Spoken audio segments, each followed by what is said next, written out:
आपको कभी कभी ऐसा लगता है कि बच्चों के सपने पूरे करने में कहीं ना कहीं आप जो बनना चाहती थी या फिर आप एक लेक्चरर बनना चाहती थी, जो भी बनना चाहती थी, वो कहीं पीछे रह गया?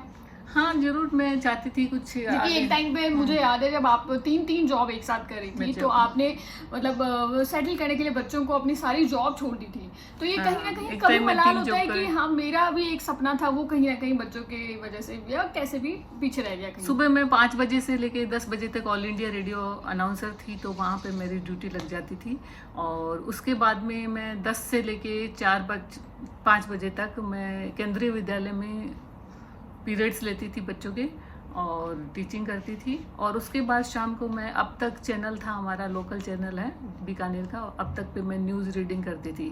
तो मैं 3 जॉब साथ करती थी और बहुत एक्टिव रहती थी अपने टाइम में मैं, कि ये भी कर लूँ वो भी कर लूँ हर टाइम। और तीनों बच्चों को तैयार करके स्कूल भेजना और उनके लिए तैयार करके ये लिख के भेजना कि कौन सी चीज़ कहाँ पड़ी है, लेटर लिख के छोड़ना डाइनिंग पे। चेतन और मैं जब एसएस कॉन्वेंट स्कूल में पढ़ते थे, जब हम बहुत छोटे थे, आई थिंक 3rd-4th में थे, तो मम्मी वहाँ पे जब जॉब करती थी 3 तो अपने टाइम को मैनेज नहीं कर पाती थी क्योंकि बच्चों को भी संभालना होता था और हमारी छुट्टी हो जाती थी, मम्मी की कभी टीचिंग चल रही होती थी, तो फिर मम्मी पीछे हमारे लिए लंच रेडी करके पूरा, जैसे लॉक के ऊपर आपको एक पेपर मिलेगा पेस्ट किया हुआ जिस पे लिखा हुआ था कि आप जाओगे अंदर तो आपको खाना यहाँ मिलेगा, खाने के यहाँ पे लिखा हुआ है कि सब्जी वहाँ पे पड़ी है, सब कुछ ऐसे लिखा होता था। तो एक लेटर लिखा होता था, लेटर लिख कर छोड़ के जाती थी, जब बच्चे आते ही पढ़े उसको, सबसे पहले पढ़ने के बाद उनको पता चल जाए कौन सी चीज कहाँ पड़ी है। तो ये मतलब एक तरीके से हमारा ट्रेजर हंट गेम भी हमारे घर पे ही चलता था कि मतलब खोजो क्या क्या कहाँ पे। बच्चे कब बड़े हो गए पता ही नहीं चला, ये देखते देखते ये चलते चलते जब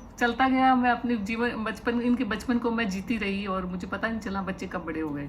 तो आप मुझे एक चीज ये भी बताओ कि आगे बढ़ गए, अब आपके बच्चे बड़े हो गए, अब उनकी शादी हो गई है, अब एक्सटेंडेड फैमिली हो गई, बच्चों के भी बच्चे हो गए हैं, जियाना हो गई, कृष्णा हो गई, तो उनको क्या मैसेज देना चाहोगे और मोनिका को क्या मैसेज देना चाहोगे? बस मैं यही कहूंगी, इनके बचपन को ऐसे जियो जो पता ही चले इनका बचपन चल रहा है, आपका जीवन बचपन चल रहा है। तो बस उनके बचपन को जियो, जीते जीते आपको पता नहीं चलेगा कब ये सफर पूरा हो जाएगा।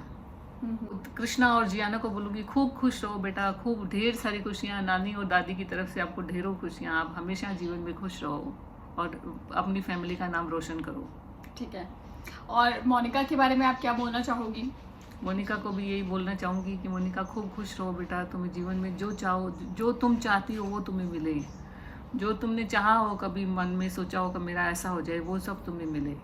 ठीक है। आप अपने मतलब भाई बहनों के साथ में कोई ऐसा किस्सा आपको याद आ रहा है कि मतलब बचपन की कुछ याद है जो आप बताना चाहते हो तो बता सकते हो?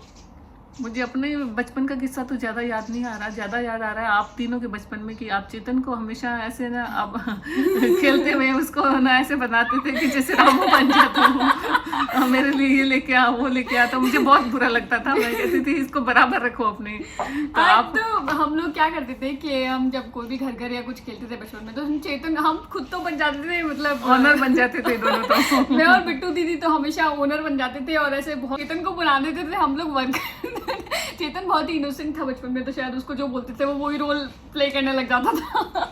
तो मम्मी को अच्छा नहीं लगता था। खैर ये तो चेतन को बचपन में जब कुछ कहती मैं, चेतन बेटा ऐसे है, अच्छा तो ठीक है, अच्छा तो फिर ठीक है, ये अच्छा तो फिर ठीक है, मतलब कभी भी मैं उसको कह देती चेतन बेटा ये नहीं ऐसे करना है, तो उसने बोला अच्छा तो ठीक है। फिर ये उसका तकिया कलाम होता था ना, मतलब। तो मैं इन बच्चों को कहती थी देखो चेतन कितना सीधा है, जब हर बात पे कहता है अच्छा तो ठीक है, अच्छा तो फिर ठीक है। बस बच्चे मेरे तीनों बहुत प्यारे हैं, बहुत अच्छे हैं, मेरा खूब नाम रोशन किया है, मुझे बहुत गौरवान्वित महसूस करती हूँ मैं अपने आप को कि मैं इन बच्चों की माँ हूँ और भगवान ने मुझे रोल प्ले करने के लिए बोला है और मैं बखूबी अपना रोल निभा पाने की कोशिश कर रही हूँ, अभी भी मेरी जारी है, हो सकता है मुझे सक्सेस मिले इसमें। और बिल्कुल आप सक्सेसफुल हो मम्मी, आपने हमें वो सारी खुशियाँ दी है जो शायद ही कोई दे पाए। और ये तो थी बातें। और कुछ दिनों बाद मैंने सोचा, मैं काफ़ी टाइम बाद रूबरू हुई हूँ अपने YouTube चैनल पे, तो मैंने सोचा कि अभी अपना एग्जाम पे थोड़ा फोकस कर लेते हैं। और हम कृष्णा को भी बहुत जल्दी देखने जाने वाले हैं, हमारी इतनी इच्छा हो रही है कि कृष्णा को जाके उसको हाथ में लेके उठा के उसको झूले झुलाएं। शांत सा है वो, एकदम शांत है। आपको कृष्णा के बारे में अगर एक क्वालिटी बताऊं, वैसे तो देखो जब उससे मिलाएंगे तभी बात है उसके बारे में तो उसको तभी दिखा पाएंगे आपसे, लेकिन उसके बारे में बताऊं तो वो ऐसी मुद्रा में रहता है हमेशा, और हमेशा आंखें बंद करके ऐसे कुछ सोचता रहता है, ऐसा लगता है कि वो मेडिटेशन कर रहा है।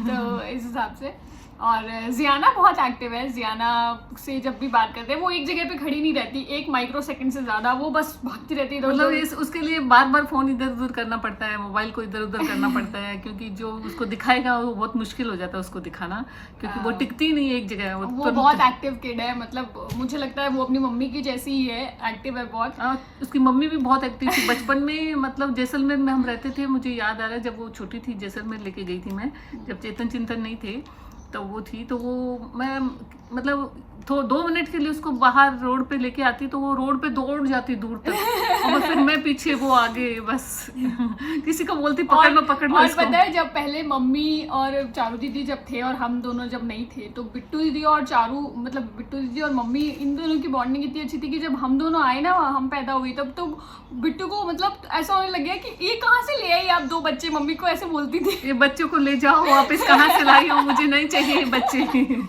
हॉस्पिटल से नहीं लेके आई तो बोलो मुझे नहीं चाहिए बच्चे, मुझे दूसरे, मम्मी ये बच्चे आप कहाँ से लेके आई हो। तो हम तीनों भाई बहनों की अगर बात करूँ तो हम तीनों ऐसे थे कि मतलब चेतन और मेरी तो बहुत ज़्यादा, मतलब मुझे काफ़ी मेमोरीज है कि हम लोग ट्यूशन टीचर्स को भगा देते थे। दोनों ने शरारतें खूब की। चारू शांत लड़की थी और ये दोनों थोड़े शरारती थे दोनों। लेकिन अब हम भी शांत हो गए। सो अगर आपको ये वीडियो पसंद आया तो इसे लाइक शेयर एंड सब्सक्राइब करना ना भूलें। Thank you for watching.